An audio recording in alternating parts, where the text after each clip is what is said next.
The views and opinions expressed by contributors on the Spoon River Gothic podcast are their own and do not necessarily reflect the position of the host. Material heard on the Spoon River Gothic podcast is intended for adult listeners. This podcast deals with mature topics that may not be suitable for all listeners. Listener discretion is advised. This is Spoon River Gothic, narrative of a double homicide.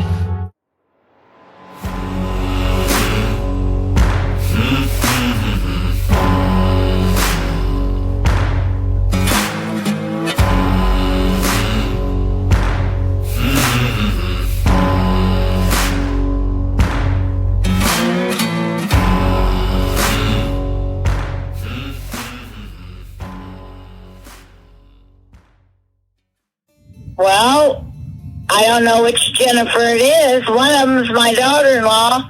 The other one's my niece. Oh, okay. I'm not sure which one it is either. I'm looking for somebody who used to work with a woman named Donna Tompkins. Oh, I don't know who that would be, which one that would be. Sorry. Not much help. It would probably be somebody who's about in their 50s. Well, my daughter-in-law would be about that age, I believe. I don't think she's quite 50 yet. Oh, okay. The only Donna Tompkins I remember is, I think she was killed in a fire or something. Yep, that's her. That's the one. And Jennifer worked with her.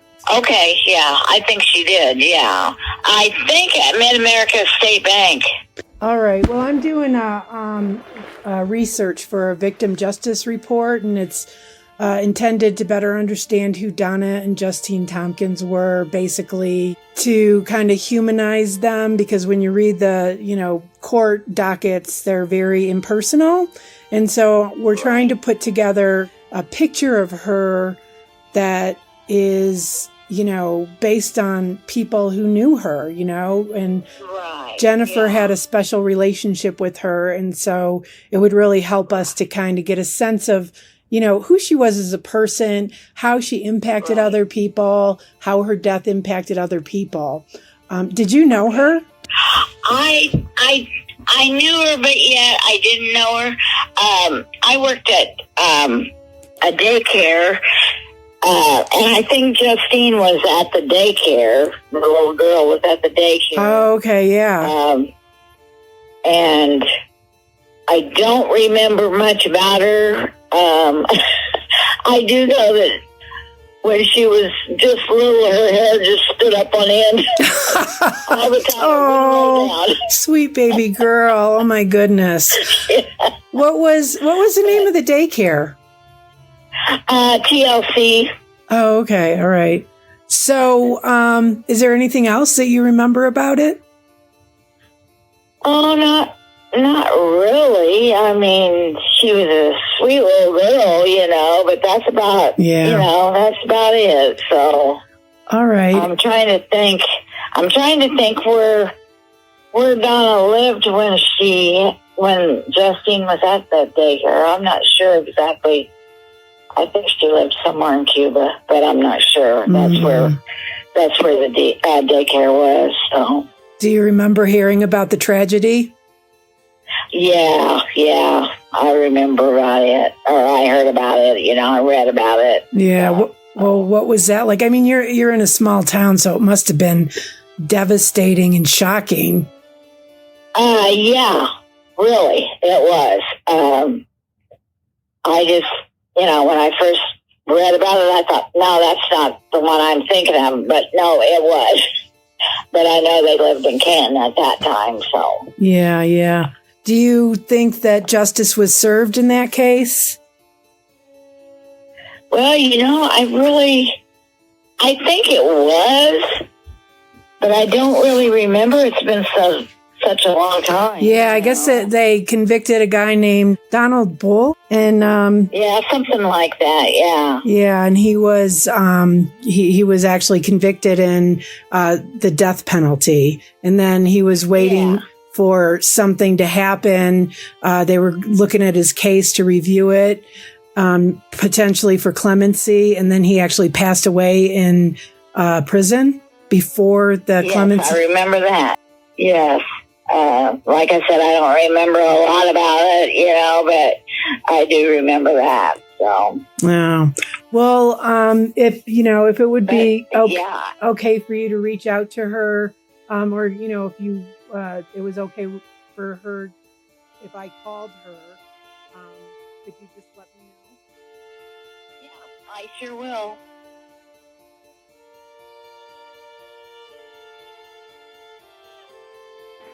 I just want to make sure what it's used for and all that. Sure. I'm with a museum, and I just want to make sure I don't do something I'm not supposed to. So if you can send it to me, I'll be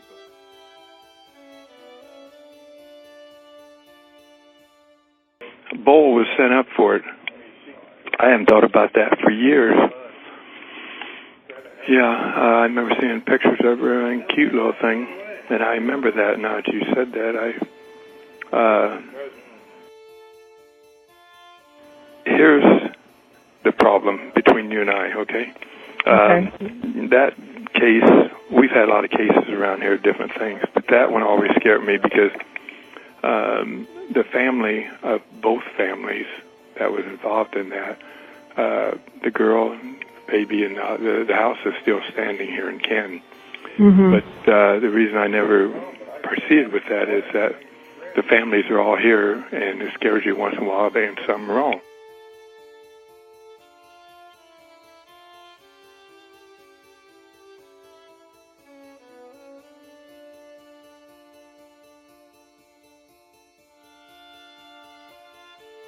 Are you talking to me?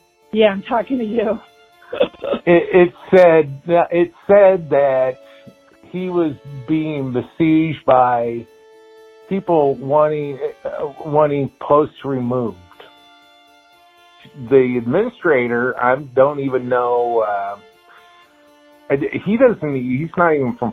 He's from Farmington. He doesn't ever post anything, and rarely gets involved with anything. And that's kind of what he said. He said, I don't have time to deal with this, and everybody's mad, and blah, blah, blah, and so I'm going to shut it down. So I don't know if that meant you or, because the stuff that I post, if you go on there, probably, like I said, 80% of what gets posted is me, and I just like post, I go to the library, I get,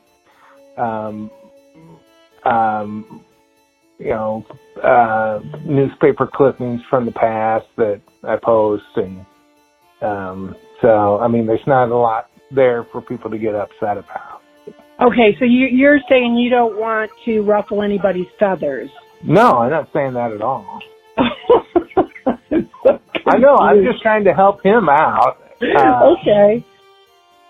I know we talked to you once before. Right. And you gave me a lot of good information about the history. Yeah. And then I read, I don't know how soon, I saw I don't know, what do you call it, the blog post or whatever. Yeah. Well, yeah, I read that and I saw a lot of people that were mentioned in there, and so are you guys coming out with a book? Is that it? We're going to be coming out with a podcast. Oh, okay. And like right now, we're sifting through all of the public records that we were given through the.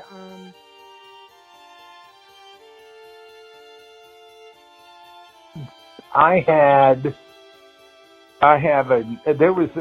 think I had mentioned to you when we spoke earlier that there was a couple of other notorious crimes from Fulton County, and one of them one of them was a guy who's kind of a prominent guy, just kind of disappeared. People really seem to be really interested in that because it's just kind of a disappearance. The other one, which I really don't put much effort into anymore, is Janice May. Yeah. And there was I got a lot of pushback from people on that about, well, why are you stirring this up? And, there's... How did you feel about that? Well, I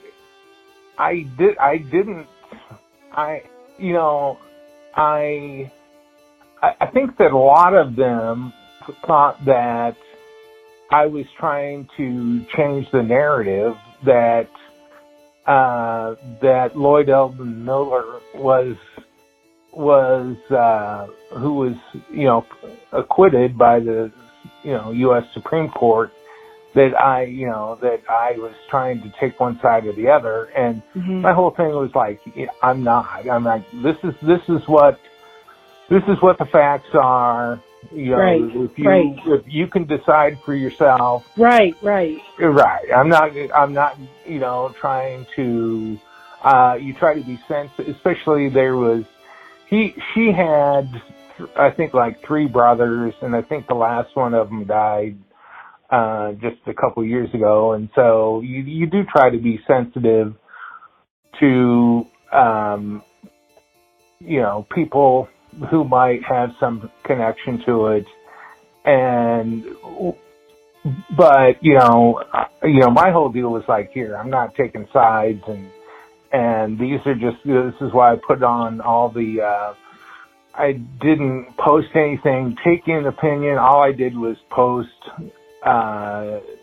stories through the years. 'Cause it was, for the better part of like 15 years, when it first happened, it was a huge story nationally, and then it was a constant story for about 15 years locally. And so, like I said, I understand everybody, and some people just said, well, you shouldn't be bringing up the past. Well, but then there was also, because it was a big story, there was a lot of interest in it, and I think some people wanted to know what really happened and why he wasn't executed, and so it's not my whole thing was, I'm not gonna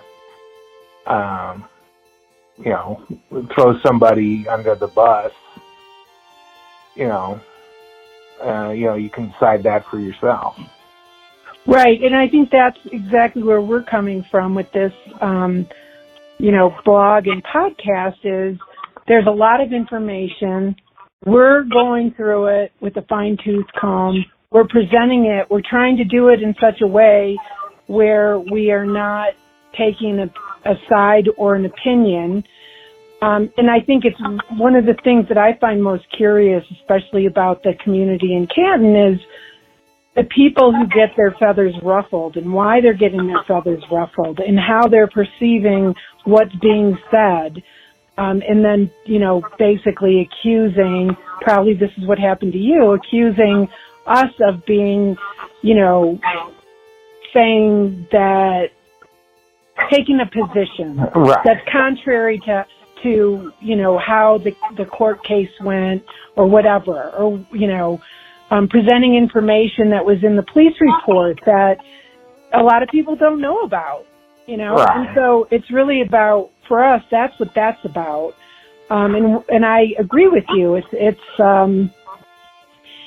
just a matter of presenting the information. People are going to think and feel the way that they feel. We've had a couple people who've gotten extremely upset with us. And, there's nothing that can be done about that. But then there's other people. We've had a lot of traffic into the website, like 4,000 people in the past few days. We've had a lot of people interacting with our social media and sending us emails through the website that are interested, that are just curious, naturally Right. curious, and want to think about this and, want to draw their own conclusion about it. So, I don't know if that helps you. That's kind of where I see us coming from, and I can totally relate to what you said about trying to present information about the other murder. Well, because today is Friday, and then on Friday nights, both Dateline and 2020 do like a 2-hour story on exactly what your podcast is about. Everybody loves it, except when it's about their hometown, and it's about people they know. Everybody loves these kind of stories, but except when it involves their hometown. And I know that like I said, I've known Donna Tompkins for 50 years, and and like one of the stories that you were talking about was Kenny. There was a little part in there about Kenny Owens who was like in his 50s, had dated Donna. So yeah, but and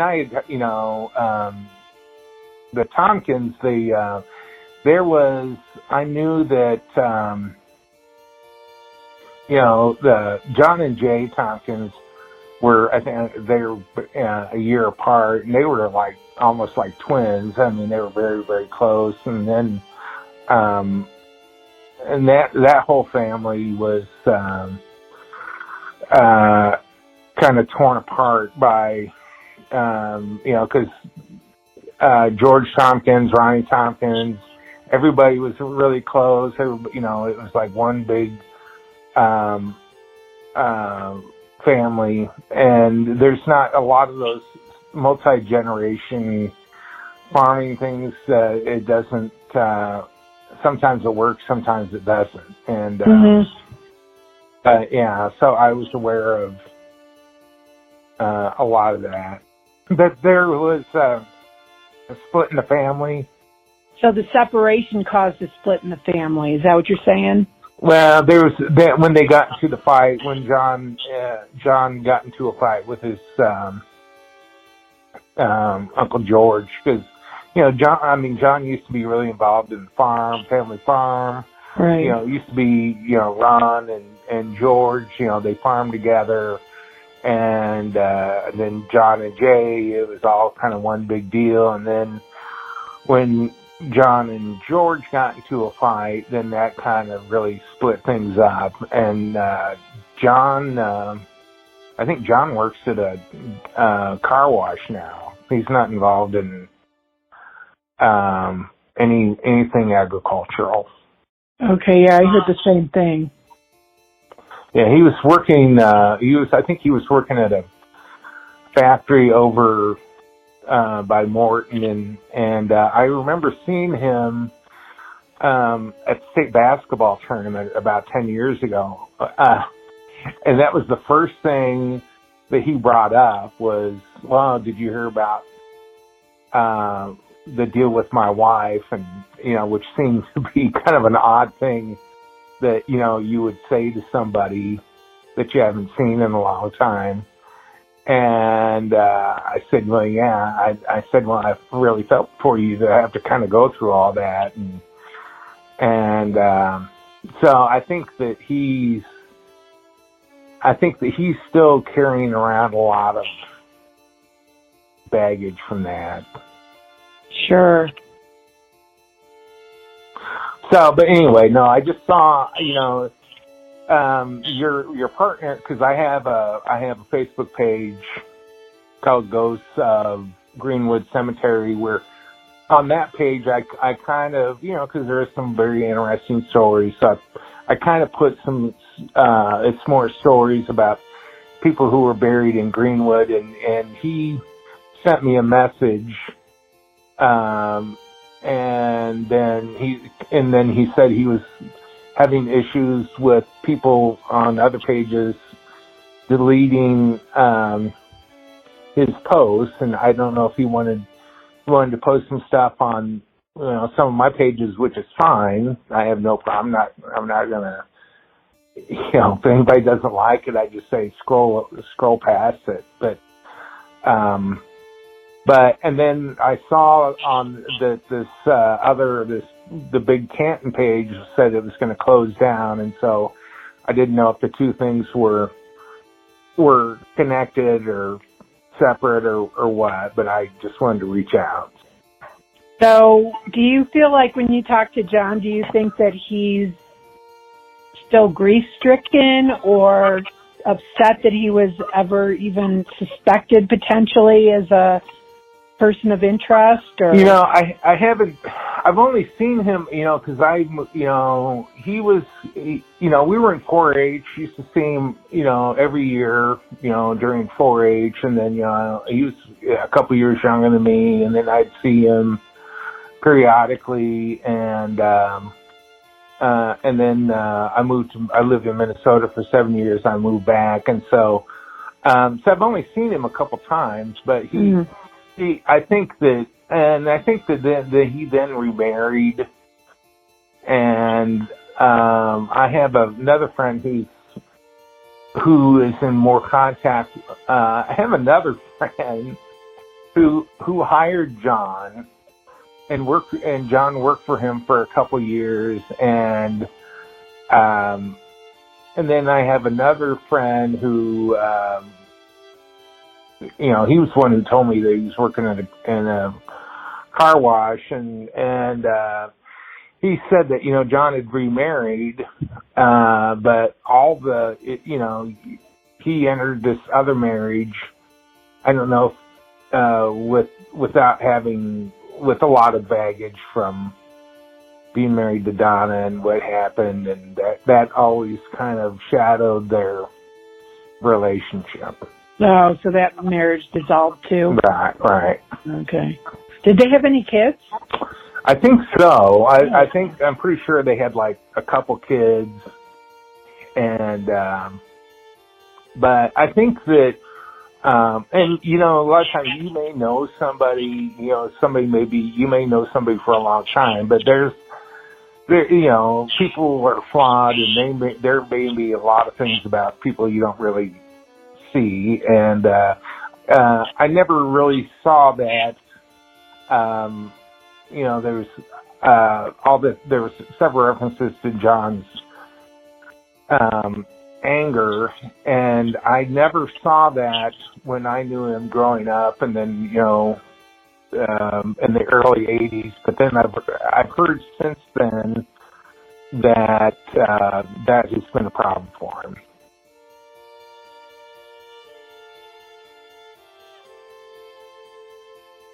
Do you think he had anything to do with it? Or let me ask you this instead of saying that, because I don't want to shine any suspicion on him. Do you feel like justice was served? Do you feel like they got the right guy? I haven't really looked into it. That's why I was kind of, curious, because I hadn't really looked into it that much. I don't think that it's one thing to kill your wife or your spouse, which happens all the time. It's another thing to kill your kid, and I don't think that people kill their spouse all the time in fits of anger. I mean, that's one thing. I think it's a total other to kill your kid, and so I don't think that. But yeah, I think I think that my friend David, who also has known John as long as I have, and they, were involved in farming and stuff, and used to see him regularly. He said that the thing at the car wash really kind of fits him because, he kind of just does his thing and doesn't have to interact with people,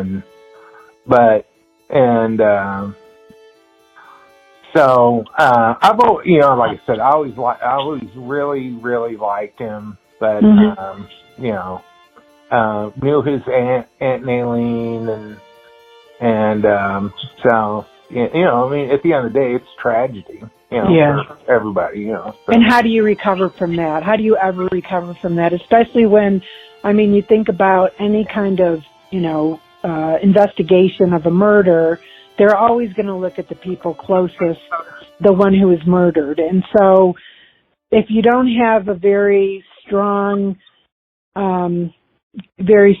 self-esteem and you go through that, you're just going through a separation. I can't imagine what that would do to a human being, being put through that and then losing your daughter.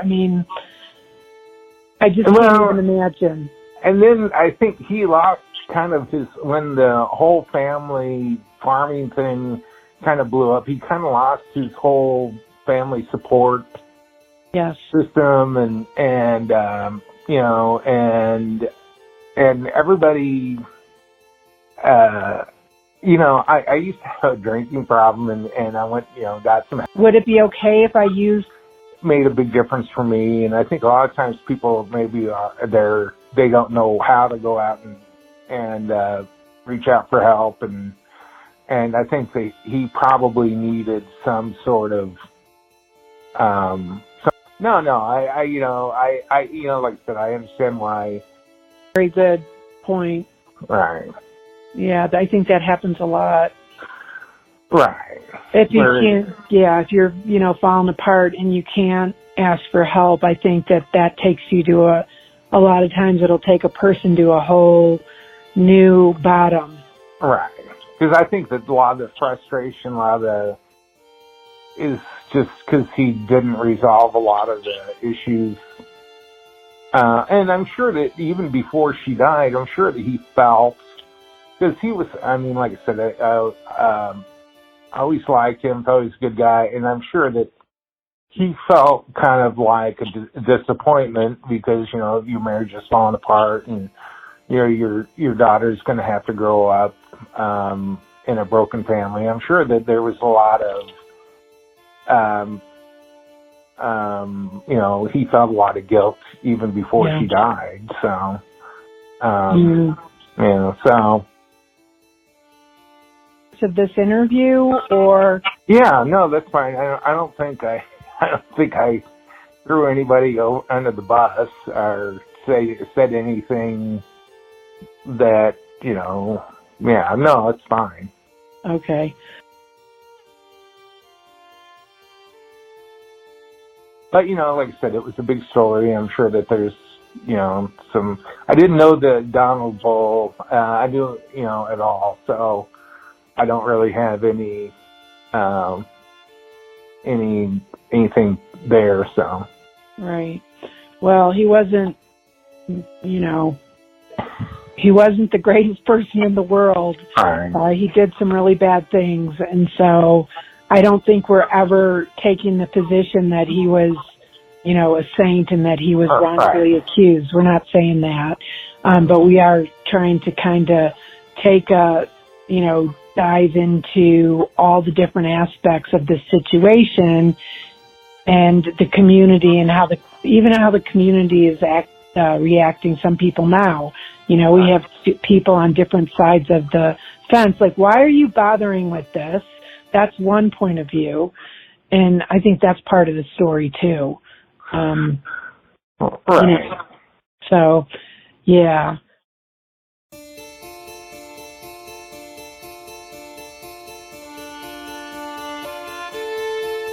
Didn't you have surgery on your knee or something? Here's what happened. Because it's been a while since we talked. I had knee surgery, and then I had an accident where I tore open all the stitches from my surgery, and it got infected, and I am been in it's a nursing home or whatever you extended. Rehab, right. So I've been in there since the week of Thanksgiving. So. Oh, my word. So hopefully I'll be out. Oh, you poor thing. That sounds dreadful.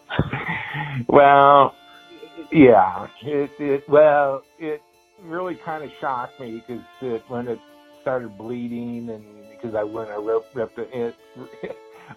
I thought I was going to faint, but it's getting better, and hopefully I'll be home in a week or so. Oh, yeah, good luck. I hope so.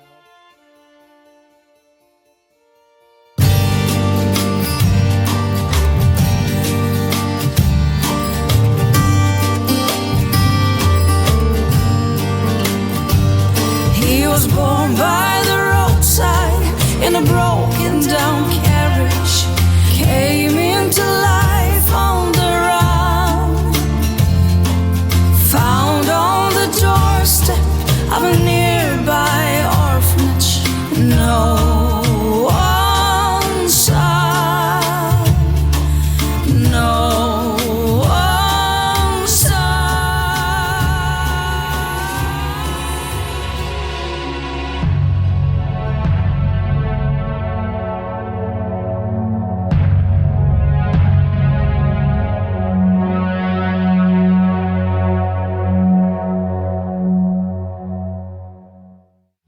Spoon River Gothic is a production of Lonebird Media in association with CZ Studio and Radio Vérité.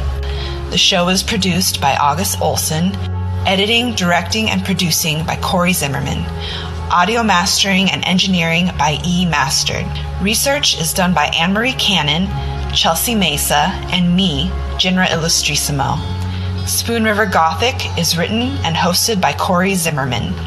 You can follow the show at czstudio.works and read the blog at spoonrivergothic.com.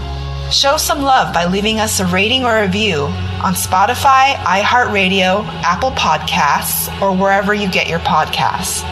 And stay tuned for the next episode as we dive deeper into the Donald Bull case. Thank you for listening.